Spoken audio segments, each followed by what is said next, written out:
అన్నీ ఒకేసారి చేసేది కెపాసిటీ మటుకు ప్రభుత్వానికి ఉండదు. ఎందుకంటే గతంలో అన్ని అక్రమాలు జరిగినాయి. నేను కూడా దీనిపైన చాలా స్పష్టంగా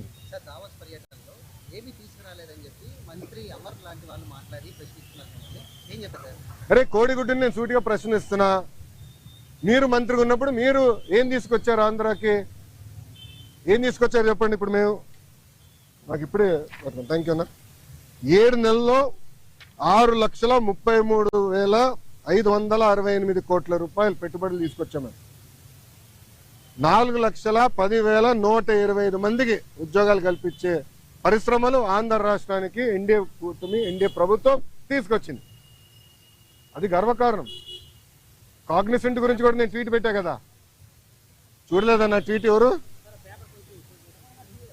మీకు ఇచ్చిందే, మొన్న ఇచ్చిందే. సాక్షి ఉన్నాడు ఇక్కడ, సాక్షి రాలేదా? ఆయనే రిపోర్టరా? కేసు రాలేదా? సాక్షి ఎవరు లేడా? అరే ఆయనకి ఇద్దాం అనుకున్నానే కాగితం. ఇదన్నా చూడరా భయ్, కళ్ళు తెరువు అని అనుకున్నా. ఇప్పుడు మీరు చూడండి, బాబు గారి దావోస్కి దాదాపు 1997 నుంచి వెళ్తున్నారమ్మా. దావోస్కి వెళ్ళినప్పుడు ఎప్పుడు ఒప్పందాలు చేసుకోం. దావోస్ చర్చిస్తాం, ఇంట్రెస్ట్ ఎవరికి ఎలా ఉందో డిస్కస్ చేసి మళ్ళీ తిరిగి వచ్చిన తర్వాత ఒప్పందాలు చేసుకుంటాం. ఇప్పుడు దీంట్లో మీరు చూస్తే విచిత్రం, ఆసిల్లర్ మిత్తల్ది దీంట్లో ఒప్పందం లేదు. పైన అసలు ఆసిల్లర్ మిత్తల్ది 1,35,000 కోట్ల రూపాయలు పెట్టుబడి అనేది ఉంది. కానీ ఆసిల్లర్ మిత్తల్ది ఒప్పందం లేదు, ఎంఓయూ లేదు. మాకు ఎంఓయూ లేదు ఆసిల్లర్ మిత్తల్తో, మాకు ఎలాంటి ఎంఓయూ లేదు. ఎందుకంటే వాళ్ళన్నారు ఎంఓయూ ఎందుకు సార్, డైరెక్ట్ వర్క్కి వెళ్దాం అన్నారు. వాడు మమ్మల్ని తప్పబడతారా?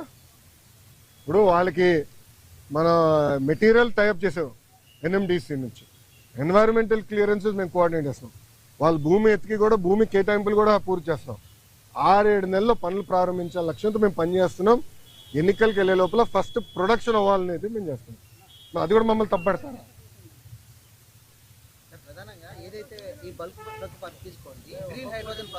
అవును.